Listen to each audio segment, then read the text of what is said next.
Welcome to the Mound City Council meeting. It's Tuesday, February 10th. Can we rise for the Pledge of Allegiance? I pledge allegiance to the flag of the United States of America and to the republic for which it stands, one nation, under God, indivisible, with liberty and justice for all.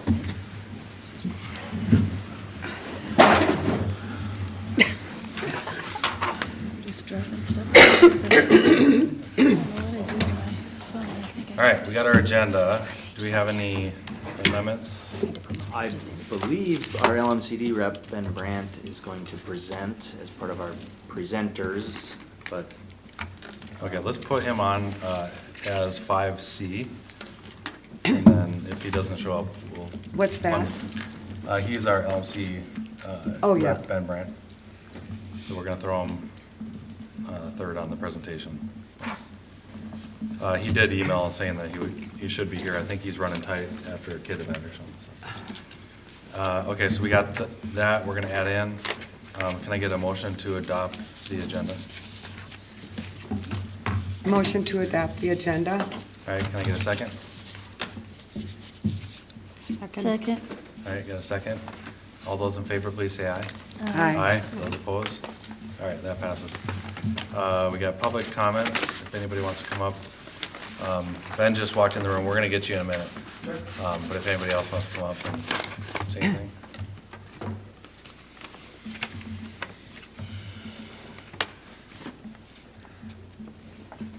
All right, hearing none, we're gonna go to the next thing. Number 5, we got Orono Police.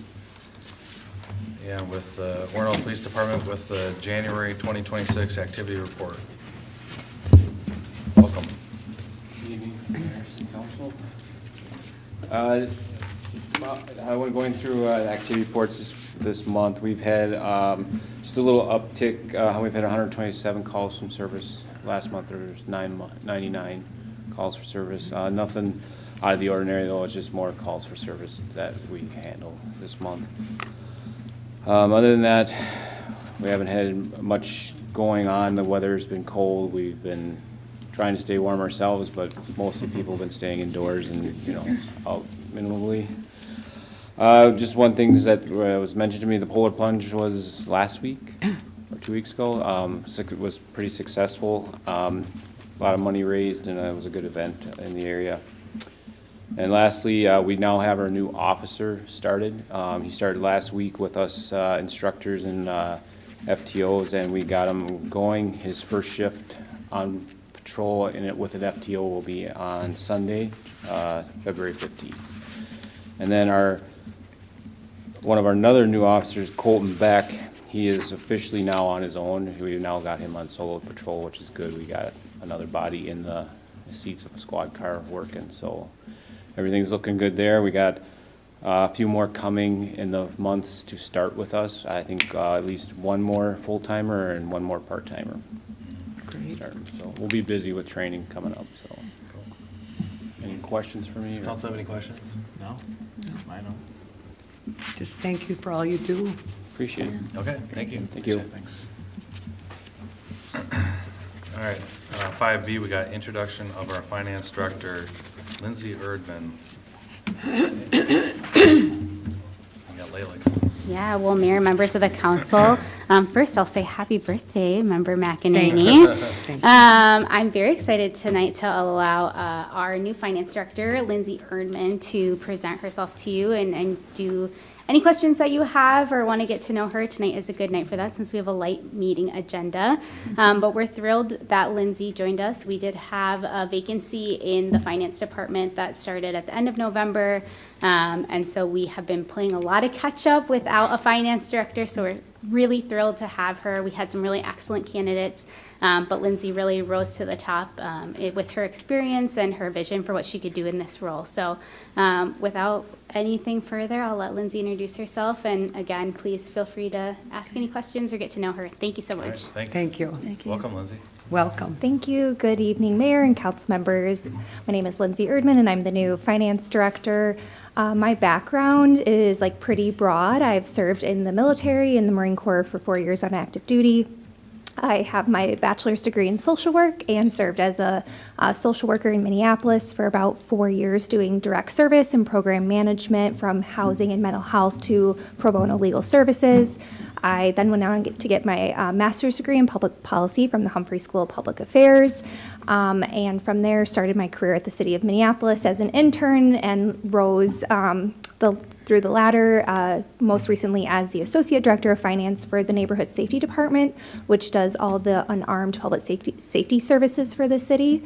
And I was in that role probably for about like 15 months, really focusing a lot on like invoice management, instilling financial controls and oversight since the department was under a settlement agreement from a lawsuit.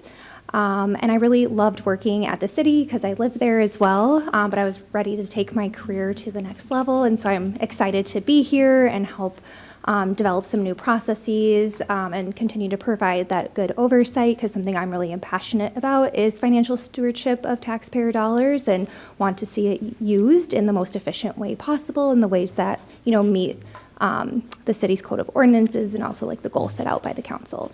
So happy to stand for any questions you might have. Well, thank you for your service to our Thank you. country. Yes. Appreciate that. Yeah, I appreciate it. Does council have any questions for her? Al? I have one quick Yes. one. How long have you been here, first of all?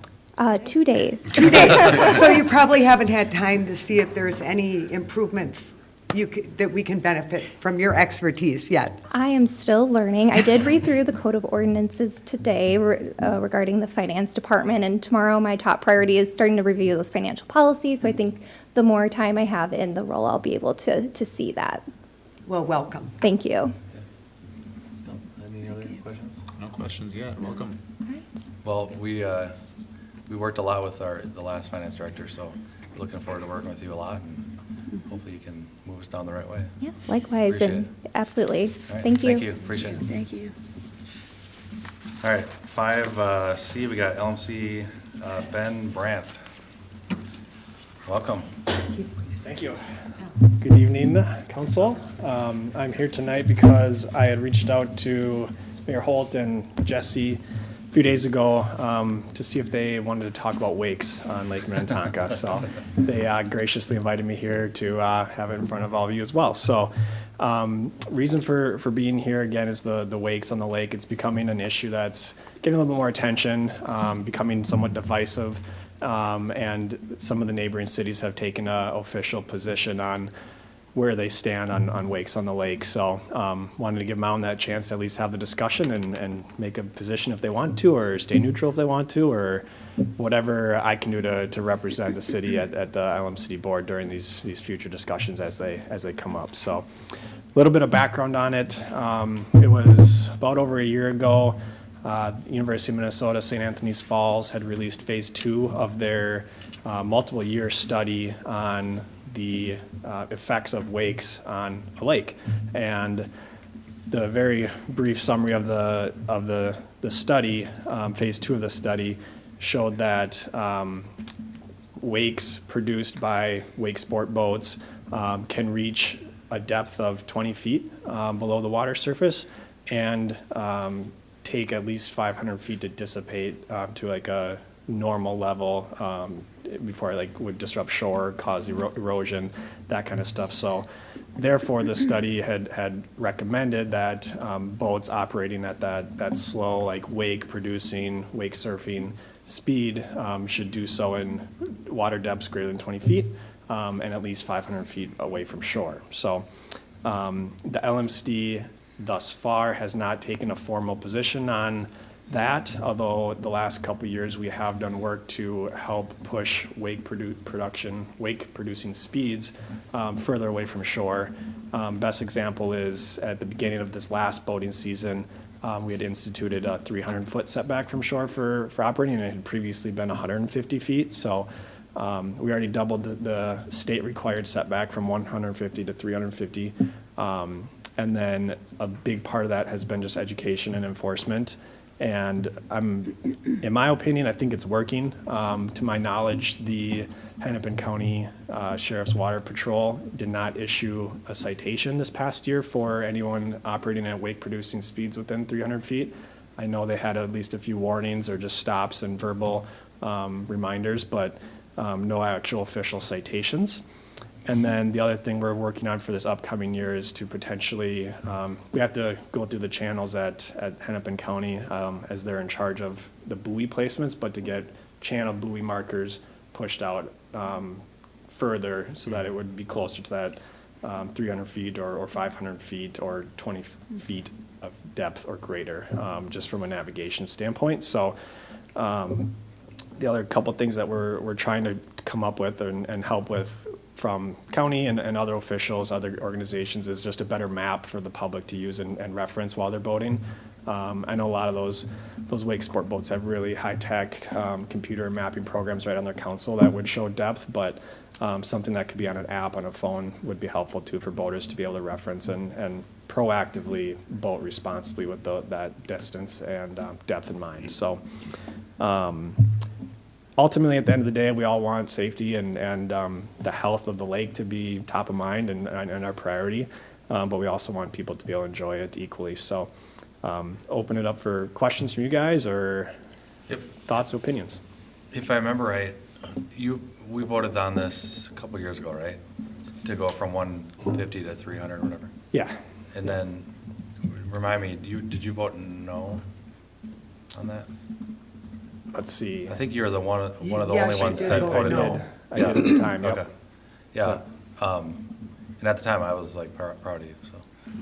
It's just, so you know. Yeah. Whether I know much about wakeboarding or not, but, I'll be honest, like when I'm out in the lake, you know, on a boat, and I have the wake boats come by me, I hate them, hate them, right? Yep. At the same point, you know, we all gotta live in the same pond, right? Yep. Live in the same lake together, so I think it's a little hard for me personally to like, just have my own opinions, right? Yeah, on behalf of the whole city, my own personal, right? That's one thing without a lot of research or like, and I know you sent us the white paper or whatever on that, and maybe we need to send it to the rest of us before we give you an official opinion, but, I mean, you feel like it's working now, currently with what we're at.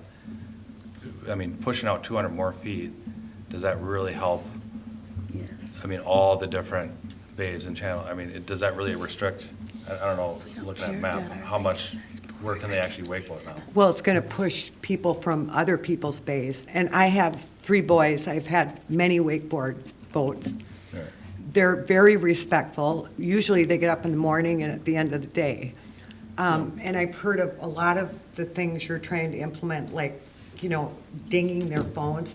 You know, these kids have been doing it their whole life. Yep. Most people don't bring a wakeboarding boat onto Lake Minnetonka. So I'm on Priest Bay, and it's not a busy bay at all.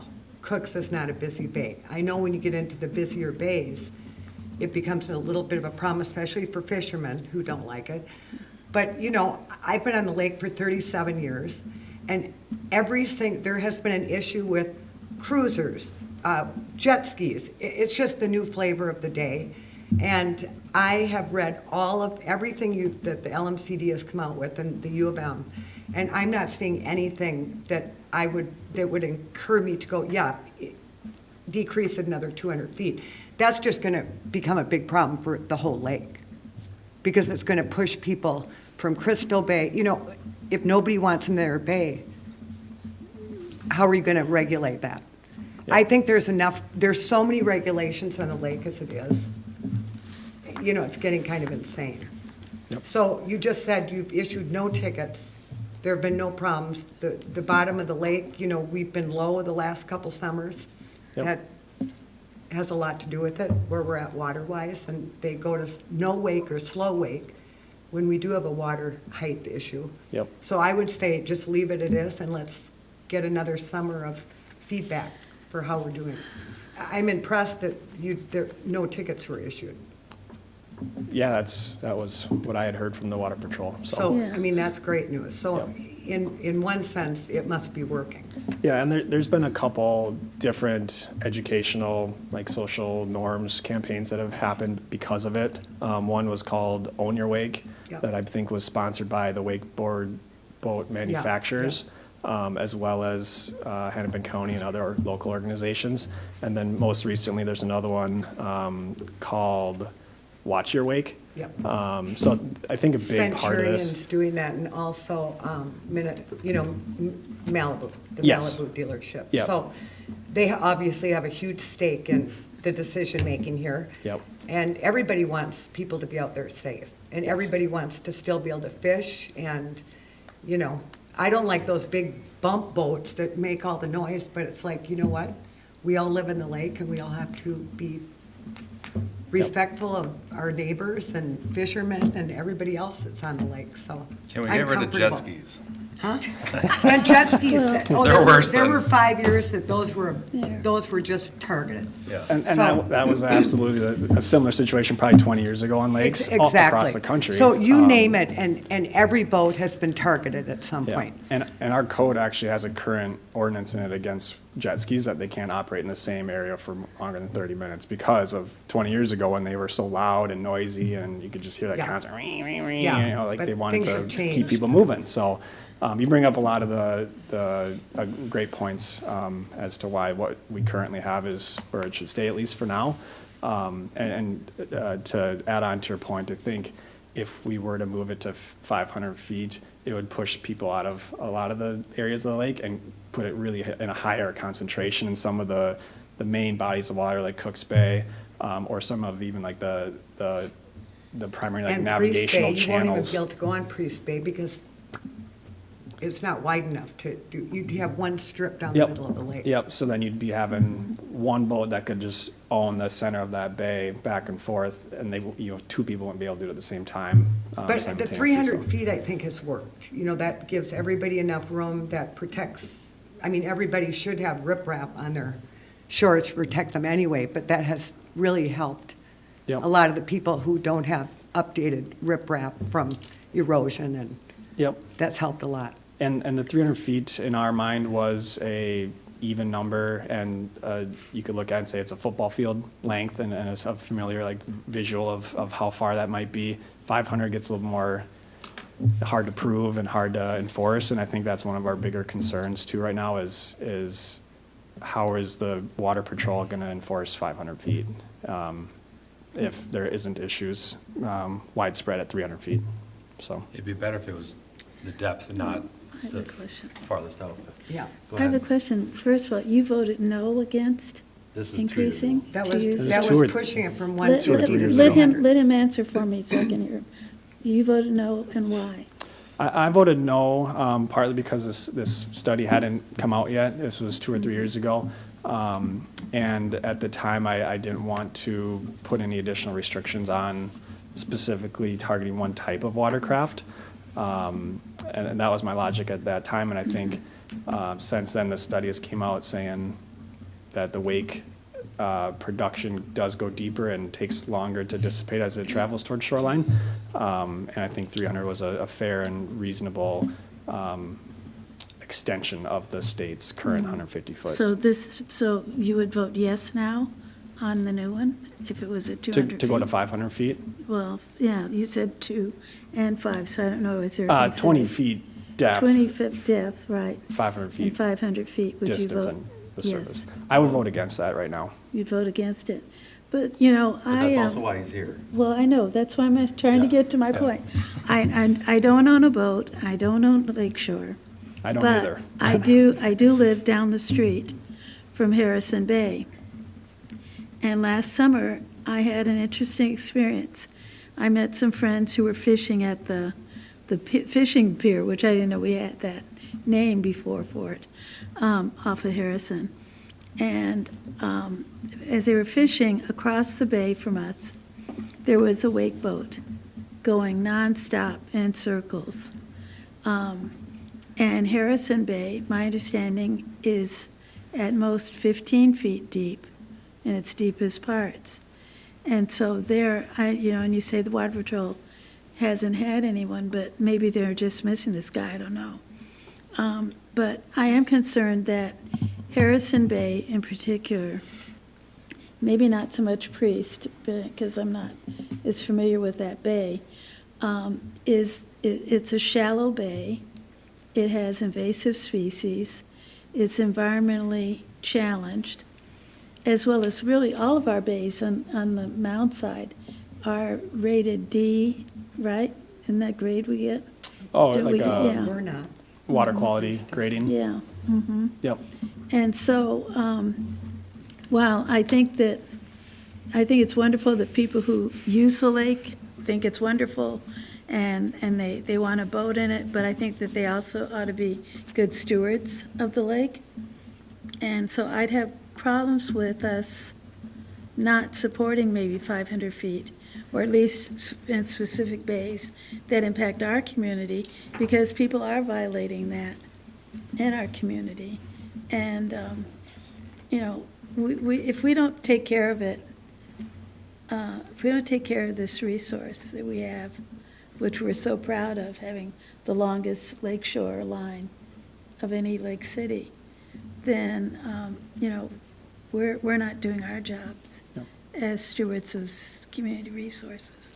And so I guess I'm wondering, how would you deal with that when you look at the bays in Mound, which have poor environmental quality grades and we're shallower bays?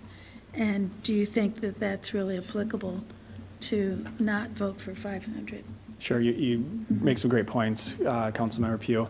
The response, I would say, if the LMCD as a whole doesn't move that wake restriction to 500 feet across the lake, and there are concerns in localized or mound area bays, there are different things in the LMCD code that we can do to protect those bays, whether it's from a depth issue or navigation issue, or just the narrowness of the bay, through bay-specific quiet water declarations. And we have a couple of those throughout the lake. There's one off Cedar Point, there's a couple near Wayzata that just declare the whole area, just based on square footage of the surface water, as a quiet water, and that there's no wake, they're basically automatically no wake wake restricted, no wake zones of the lake. And there is a map on our website and publicly available that shows where all these quiet water zones are throughout the lake already, for boaters to use, whether they're fishing, whether they're wake surfing, whether they're jet ski driving. So that would be a tool that we could use for a Harrison's Bay type example. And would you that champion brought that up. on behalf of Mound residents If on that's the what lake? the council directs me to do, I would be happy to represent the city in that. I certainly would be interested in seeing that. I mean, we've had an active citizen group who's been trying to take care of some of the environmental issues on our bays, or on our lakeshore. But I think that we have to support their efforts with LMCDA as well.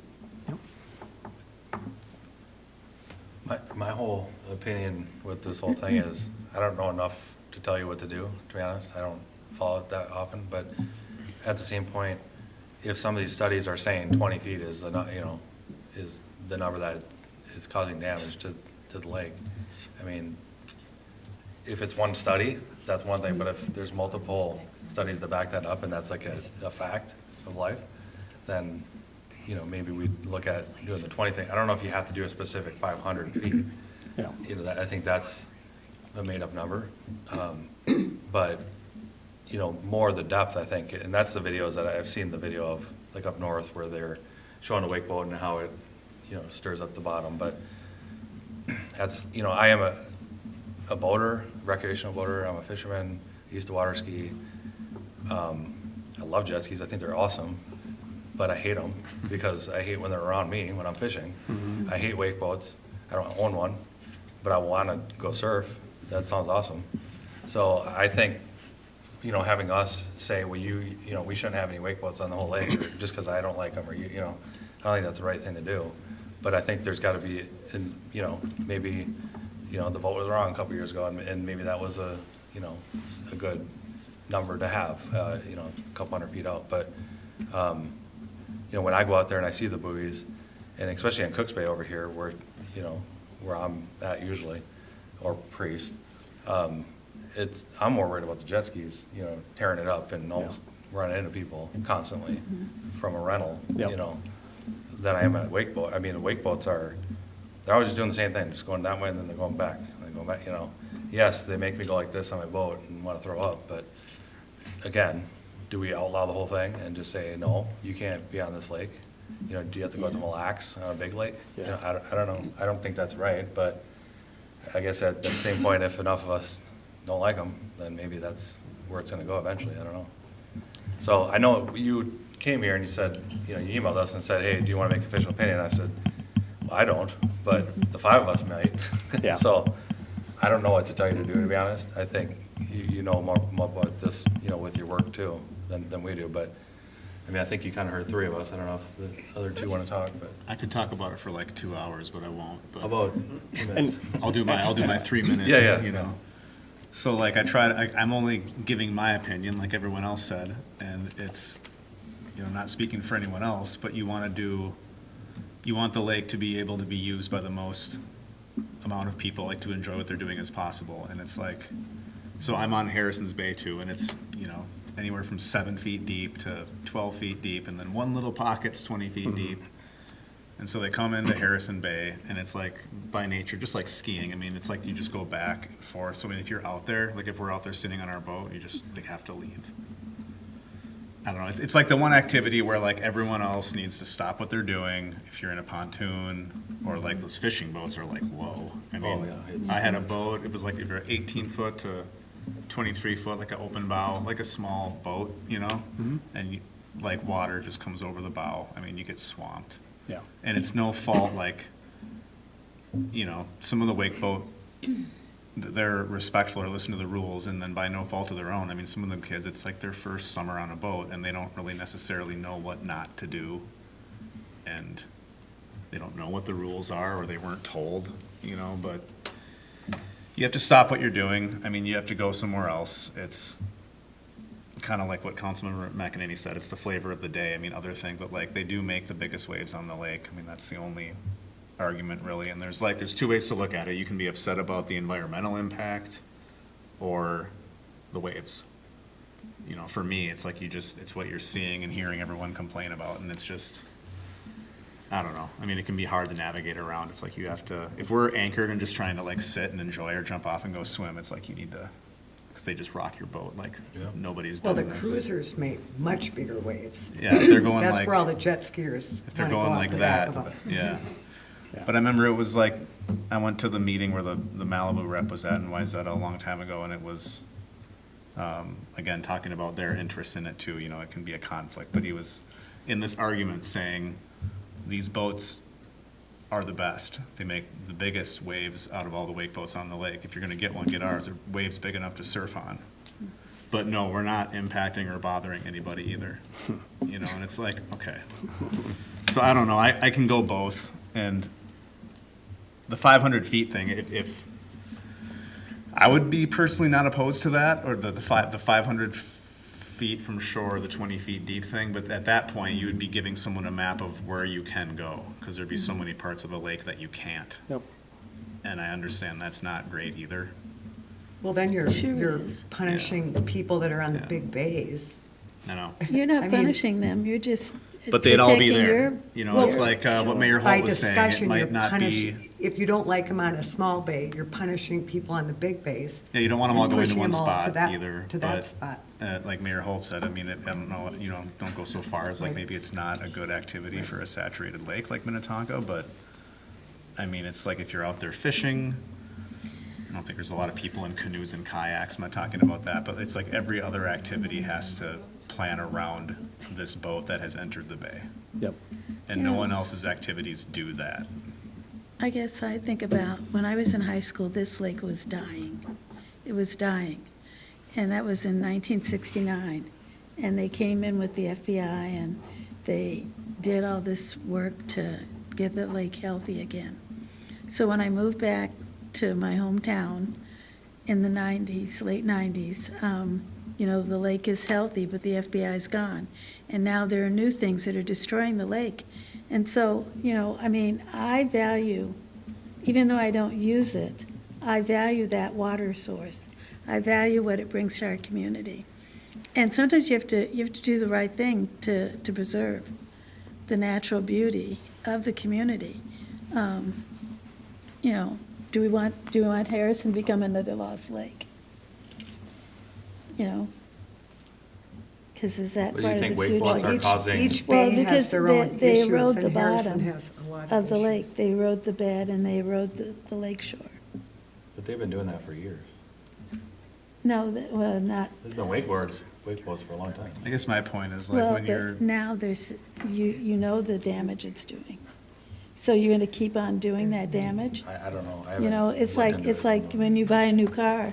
You buy a new car because you're looking for better improvements, right? Than the last car you had? But you can't do that with the lake once you destroy it. So do you think it's actually destroying the lake by not going out farther? I think simply based off of the St. Anthony Falls Phase 2 study results, that there's damage to the bottom of the lake if it is in depths of 20 feet or less of water. And that would just be stirring up the sediment. It would be releasing the phosphorus that's contained in the sediment back into the water column. And then the distance from shore impact would be, you know, an erosion factor, or if you have a dock and a boat tied up to it, you know, it's rocking harder on the poles or something like that. But you know, stuff, at least from that standpoint, there's control mechanisms for along shore. But on the lake bottom, just no matter how long it takes those nutrients to settle back down, and I don't. So you're not convinced either way that it's making that much damage, but you're also, you're kind of in the middle on that. I don't know how to quantify it Right. Scientifically. I think that's part of what we're waiting for, is more scientific data to verify this and prove it. And I think that this isn't just a Lake Minnetonka issue. And my personal opinion, I value all of your opinions too, and thanks for sharing them. And you all bring up very good points on, like, I use the lake or I don't use it, or here, this is how I use the lake, or this is how this use is disruptive to me. My personal opinion is it's a bigger issue, and it's getting a lot of attention all over the country, not just Minnesota. And it is clearly divisive in that sense of how people want to recreate and use the lake. But my personal opinion is that I would like to see us wait until the state DNR makes a recommendation or a rule that would apply statewide rather than just specific to Lake Minnetonka. Yeah. Well, the last meeting I was at, you know, I asked, you know, I want to see some metrics on what these gigantic cruisers do too, because, again, 15 years ago, 20 years ago, they were under, you know, on the target. So I want to see what all these boats specifically are doing. Not only the wakeboarding boat, obviously when you fill the bag, that's what, you know, it's not a problem. But on the cruisers, they do just as much damage. So I want to see, and I asked for this too, but I haven't seen any numbers on this. I want to see what all these boats do, so we actually can look at something and make an informed decision on, rather than just hearing all this science targeted only at wakeboarding boats. I want to see, they've got to be doing the math on all of them. Yep. So once we see that, I think everybody can make a more informed decision. Yep. You have anything to add? I think I agree with Kathy McEnany in the sense that I don't know enough about it, and I have seen some of the stuff on the news. I've heard about it in a lake in Arkansas even. So I am aware that there are issues, but to your point, you know, do we really have all the facts? And if this 150, moving it out to 300 feet has really helped, and we haven't really had as many issues, then I don't know that I would be prepared to say yay or nay at this point, because I don't have enough information either. Yep. That's my opinion, you know. We actually own a fishing boat, but it doesn't go on to Minnetonka, so. And I think It's not anything. once you do get more information in and we start getting more serious about pushing the boundary to 500, I think we need to go to the big bays and find out how they feel about this, because that's where all the boats are going to end up. And those are the bays right now that are the most busy, you know, Lafayette and Big Island, and that's where the massive amount of boats Yep. are anyway. And we're really talking mostly weekends on these issues as it is. So maybe the weekends, there's some different rules than on a weekday. And those big bays would hold the wake sport boats from a depth and distance from shore, but they're also like a main a main artery where navigation everybody channel to goes the on rest of every the boat, lake, so kayaks. If you put 20 boats pontoons, in right. Lafayette Bay, it's gonna be hard for anyone to Right. get through to the other side, Yeah. so. Yeah, and I guess the part, just to reemphasize from the LMC standpoint, we're having these conversations and looking at options. We're just not taking a formal position yet. So we're not closed-minded to it. We're not like saying this isn't something that's ever gonna happen or we're gonna make it happen this year. It's just, I think we've had 3 or 4 cities just encourage us to make a statement or make a position, and the rest haven't, or remain neutral, I guess, on it. So whatever Mound wants to do, I'm happy to represent you and continue the conversation as more data comes out or. I think it sounds like the majority of us are saying neutral. I mean, we don't know until we get more data.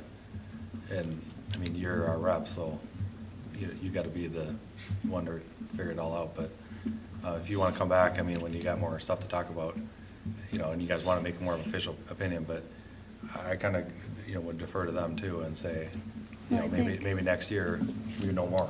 And maybe there's more studies or more facts out there. I'll go on the other side of that, like, not neutral, but, I'm the outlier, but it's just not even talking environmentally, it's just like, it's that one activity, like, everyone else needs to stop what they're doing. And I mean, you have like those 3-foot waves coming at your boat, and it's just like, I can't sit here, so they're fun when you're the one on it. But you're And talking every more- type of boat has experienced drivers and ones that behave in one, every boat has experience and like people that respect the laws, and wake boats have those too, and then there's crappy pontoon drivers too. I mean, that's not singling that out, it's just, it's a whole different type of boat that's new. So is this supposed to be more environmental, the 20-foot, the storing up, riprap, that kind of stuff? Or is it more, I don't like wake boats because it ruins my fun? It's about. It's definitely both. Both, yeah. Okay. Well, if it's more of both, then I agree partway with him. But I still think I would wait to know more. And if there's no enforcement actions last year, why don't we just see how this works because that was what, 2 years ago when you voted on it, and then maybe. Yeah, it's only been the first year was last year. Right. Yeah. Let's give that another year or so. Let's get some more facts before we. So we're giving him the responsibility of voting for all of Mound. You have the weight Well, of it, because he's we as our- a council. He's our He's rep. our are rep, not yeah. giving him, we were giving him the direction of, you decide. We don't, You carry a heavy to my burden for our knowledge, we city. don't have any upcoming vote on this, on our agenda at all in the next few months or even this So you're season. lucky for a while, huh? If it were like an upcoming meet agenda or that it's gonna be coming, like a public hearing, I'd for sure at least get you all communication to weigh in at that time. But to my knowledge, there's nothing formal, like from a vote or a new rule standpoint that's on our radar this coming voting Well, season. yeah, because, I mean, when you have a new director, and I remember when he came in, I called to talk to him. And I'd sent him an email, and I said, what is LMDC, whatever it is, LMCD, responsibility for conservation? And he wrote back responsibilities, but conservation was not one of the things that he included. So is that no longer a value of the Conservation District? And so should we change its I name? mean, conservation, I feel like is a pretty broad terminology there. Are you talking about just an environmental conservation or lake use conservation or? I think it's both. I think it's both, and they have to be, you have to be respectful of both and be in balance. Yep. And so I didn't hear anything back from him. And unfortunately, I couldn't make it to your meeting. Sure. I had surgery that week and stuff, so you can take that back as something for me, that I want to understand what does the C in your name really mean? Okay, gotcha. Yeah, I was like, we It's do a kind of bunch like of in things to- community development, what's the C in community? What's the C in conservation? What does that really mean? Okay. Yep, I can I mean, certainly do I that for don't have you. that many years left on this earth, but I know that in the time I'm here, I want to see Lake Minnetonka be alive and be a vibrant place where people who do enjoy the lake can enjoy the lake and not be subject to looking at sort of the past and what it was. Sure. Well, I think you've done a great job in representing us, and obviously, we all have a vested interest in keeping our beautiful lakes alive. You know, back in the 60s, nobody had any regulations. Oh, I know. You know, I and know, so yeah. as the regulations have come along, that's how most of our bays have become more healthy. And now they're reverting back. so- Well, but you know what, though, even when you look at the weeds, you know, the larkspur was a killer one year. Now that's become a good thing. You know, the little things that get stuck on the bottom of your boats, they all create good things in the ecosystem of the lake. But it's, you know, it's just something you're constantly chasing, trying to keep it all Yeah. in check. Yep. Yep. The city manager and I have an upcoming meeting with David Kruger. Yes. So we're gonna sit down with him and ask him some of those questions as well. So Wow. he reached out and wants to meet, so. Perfect. Yeah, he's been enrolled for about 6 months now and Yep. starting to Yeah. do some reach outs and get to know you. He as was with the brand new on the various job cities. when I wrote him. Yeah. Well, Yeah. I do acknowledge that, but, you know, he sort of didn't give me a satisfactory Okay. response. Gotcha. Thanks Well, for coming out. Do you have any other questions for us at all, or? No, I'll keep the mountain position neutral and wait for Yeah. more data and information. And if there's ever a public hearing or something more formal coming up on our radar or agenda, I'll make sure it's communicated to you guys Do in you advance. guys have any influence over the university as to what they're researching? Since what I'm hearing from my colleagues is there's questions about the validity or the breadth of the research being done. I think with the university, they're intentionally quiet about what they're researching in some situations. Like I know, at least with this wake surfing impact or wake impact one, it was very quiet and protected just to avoid any outside influence. But if there's something more broadly needing research and not quite as divisive, such as zebra mussels or Eurasian water milfoil, carp is another big one, at least in our area. I'm sure they would be happy to take any input from the public. Okay. Thank you. All right, thanks for coming out. Thanks, Appreciate it. Ben. Yeah, you're welcome. Thank you. Thanks. All right, number 6, we got the consent agenda. Who wants to go through those? I can read it. Okay. Consent agenda, items A through E. A, minutes from the January 27th regular meeting. B, approve payment of claims. C, accept review of city manager. D, Docks and Commons Commission appointments. And E, pay request number 1 in the amount of $13,718.19 to American Liberty for treatment plant improvements, project PW 2511. All right, we got our consent agenda. Anybody want to talk about any of those? Hearing none, can I get a motion to approve the consent agenda? A motion to approve the consent agenda. All right, can I get a second? Second. Roll call, please. Councilmember Herrick? Aye. Councilmember McEnany? Aye. Councilmember Pugh? Aye. Councilmember Castellano? Aye. Mayor Holt? Aye. All right, all that passes. Number 7, public hearings, we have none. Number 8, old business, we have none. Number 9, new business, we have none. Number 10, announcements, comments and reports from Councilmember Pugh. Okay, so last week I went to the League of Cities senior leadership training. And it was a really excellent workshop on community engagement and how to use it as a tool for getting back from your residents and engaging. And they also did a smaller workshop on restoring trust and about the heart of your community. So both of those are really, were excellent. And you can get copies of the slide decks on their website. And I brought back the ones on engagement because I thought that there was an opportunity for us in the future and some of the things we have on our master plan for the next year to use those tools. The other thing that was interesting to me was as people introduced themselves in the group and talked about their cities, that everyone talked about their parks in their cities. And so that was kind of interesting how people picked that up as a theme. And I thought about, do we, so many cities have like a real patented statement about their city, and maybe we need to think about that. There's some things on our website, but I know that I've used them sort of inconsistently, used one or the other and stuff. And maybe we should be thinking about how do we have a unifying statement when we introduce ourselves. So when I say I'm Sherry Pugh, City Council of Mound, the city of, of lakes and playgrounds or whatever. But anyway, that was one. There was no meeting of Gillespie. No, we don't have one. Thursday. Thursday, yeah, this Thursday. Yeah. So you got a new director. We do already? I don't The know. paper, that's what it said. Oh, I didn't see that part yet. But Yeah. our, You- our you- current director, Yeah, she's- she's speaking on Thursday. Oh, okay. Yeah, I saw they got Rhonda. a replacement though. Yeah. yeah. Okay. Well, Miss So, Rhonda, she did a great job. Yeah, so that'll be at that meeting then.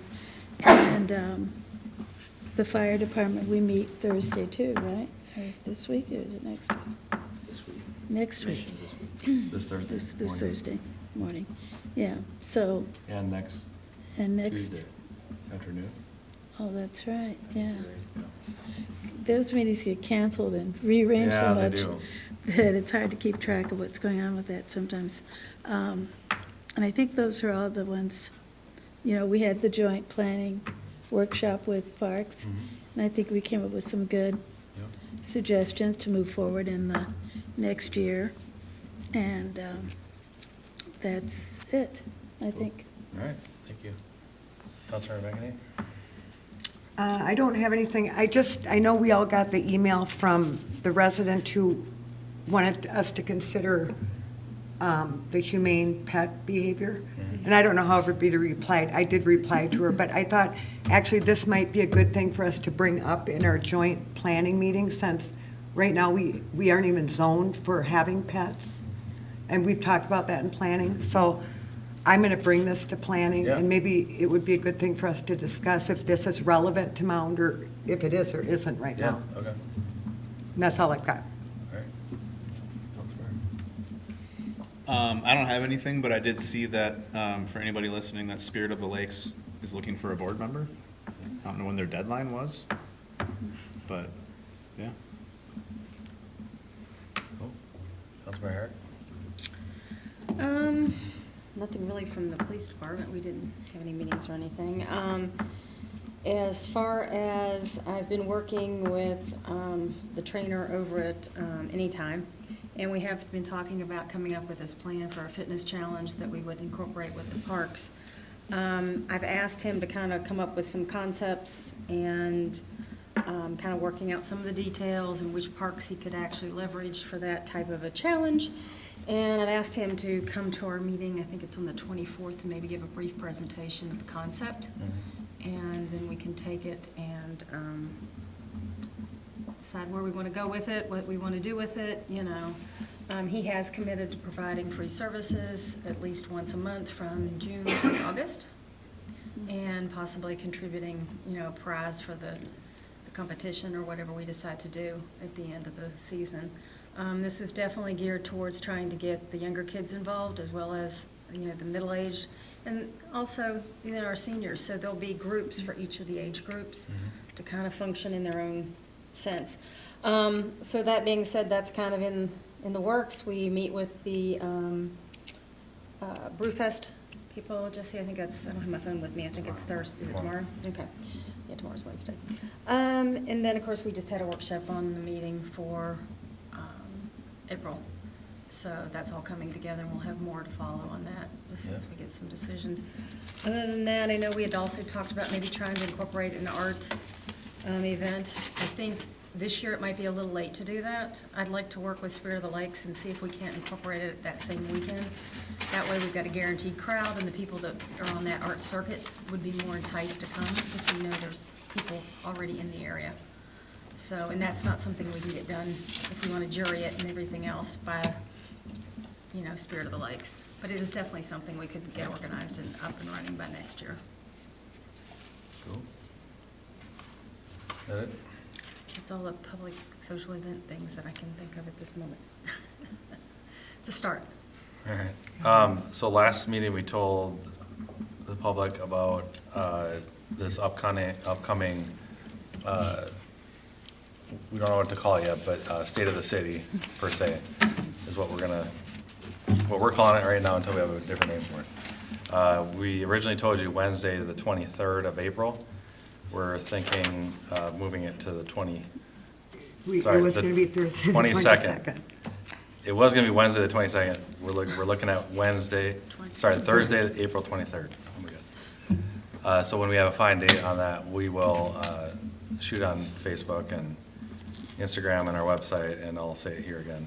So Thursday, April 23rd, save the date, 6 o'clock at the fire station is what we're looking at. Remember the group of mayors that we've been talking with about, the different cities going together and advocating for different things. 2 dropped out, of course.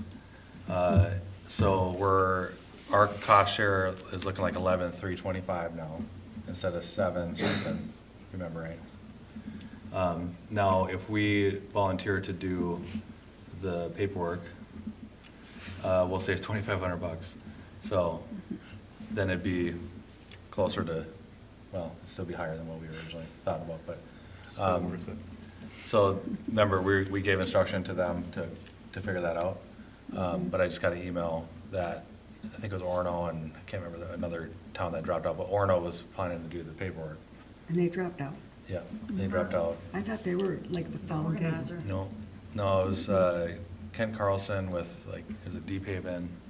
And then Wayzata a little bit, yeah. Is there anybody else we can try to gain, to try to sell, or? I mean, it's kind of like a lake, but, there's only so many. So, I mean, we will still, once they finalize this thing, I mean, depending on what you guys tell me to do tonight, I'm gonna email them tonight and say, yeah, we'll take the 2,500 credit, and then Jesse's staff can figure out what that means. I'd probably just write a check once a year, and a few other things, but. And so it'd still be about 11 grand? It'd be like Well, it's 9 11, something then? yeah, 11,325 minus 2,500. Okay, So okay. 9, Let's do it. yeah. I mean, it's still a bargain for what we're For trying to sure. do. Yeah. Remember, it was 7 something before. Yeah, So I'd say we continue with this. We'll still vote on this, remember, before the end. But if you're okay, I'll email them back, say, yes, we would like to take the administrative cost, as in save $2,500, and then we'll take the other part. We'll join in. So I think the rest of them are in. I think that just 2 dropped out. They just couldn't get it supported, so. oh, really? Yep. From their state councils? Well, like Orono, I don't know what the background is, but. That just surprises me. So, Yeah. that's too bad. Yeah. Remember why we're doing this, right? It's helping for water infrastructure, if we, lobbyist, tax reform down at the state. So, if you guys are good, I'll do that. The other thing is, Spirit of Lakes road construction. Jesse, I'm looking at you. I know we've talked about this for like 2 years, February. but, when Spirit of Lakes is there, is that road gonna be open? So how can we guarantee that? It's gonna be partially. I do know that between our Public Works and our engineers and the Spirit Board, they've been working really closely to make sure that everything's being planned around that or in conjunction with, because the timing is just Summer. such that we just can't do the work without having to sort of go through the year like that. But I think during that period of time, it's gonna be just the one side. I can get that exact, it wasn't top of mind right now, but. Yeah. It's gonna be, for the better part of the summer, it's gonna look like that with One half way. of it torn up, yeah. Which will be similar to the road work we were doing 2 years ago where we used Bartlett, and I'm trying to think exactly where we had torn up, but along shoreline there where we had to sort of divert everybody around it. So it's gonna be similar to that where traffic can only move from one direction for a period of time, but it's gonna be disruptive. We have the mailers just got finalized today, I think, to be sent to everybody along Commerce, so we're Great. inviting everybody, but we're targeting specifically the Commerce businesses that are being affected to try to get as much feedback out there as possible, but, Is this gonna impact the parade route Right. pretty seriously, I'm yeah, guessing? I don't think there's a decision yet on how the parade's gonna even possibly work. I mean, there's a chance, I think that the last I heard, the board was exploring Bartlett as a possibility since it's a county road, but I'm not sure there's a decision yet. Okay. It 100% affects it. Yeah. Well, so I went to a Super Bowl party, and that's what I heard about is we're not gonna have a parade, you know. So we need to figure out on our side how we're helping the board make a good decision, you know, with, and I know they've, if I remember right, that's happened before in the past, or maybe I'm thinking of a different town, but I thought we've diverted it, or wasn't the whole thing, or something happened before. Maybe the other option is what we could do is, maybe we do more of a downtown thing, if that could work, where we do from stoplight to Speedway, or, from here to wherever we can, the staging at the. Wilshire would be a good street because there's less impact of housing Yeah. and businesses. I'm just So saying, like, Wilshire, As long as they can Bartlett- stage it, 'cause that Bartlett takes a lot of to room. Shoreline. It'd be And a if- short parade. yeah, people like parades, so even if it's in a different location this year and it's just, that's what we gotta do, then, it's a downtown parade this year. I mean, they're just looking at the parades, you don't have to look at the lake in the background for a parade. So if it's, maybe they stage around Jubilee, that area, and they finish over by Speedway, or, is it called Speedway now? Speedway, Super yeah. America Speedway, yeah. I don't know, or, the strip mall there, maybe that's enough room over there. We can talk to them and maybe they can, I'm just thinking, let's think outside the box and help them make a good decision on this, be helpful to them.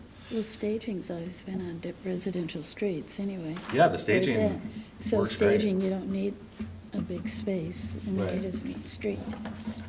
Then you need potentially both sides of the street for Yeah. the people, No, I or was at trying to least think like accessible 110. to, if it's not all torn up, or, depending on what it looks like, I guess, but maybe it's a June 15th idea, right? Before, a month before, and maybe That it Wayzata doesn't look as bad, and parade maybe is we just such a go short with what it looks parade. like, so. Anyway, I just wanted to make sure Yeah. that it's important, so. And who else has a really short Um, one? Someone else has a really short one. I can't I think that's all I got. Okay. Does the city manager, do you have anything else? Councilmember McEnany mentioned it, but next Tuesday, the joint planning and council meetings at 6 PM. right here. Yep. All right, and then our next city council meeting is Tuesday, February 24th at 6 PM in this chamber here. There's nothing else? Take a motion to adjourn. Okay. Motion to adjourn. Okay, got a motion, can I get a Second. second? And I got a second. Any other discussion? All those in favor, please say aye. Aye. Aye, those opposed? All right, we're adjourned.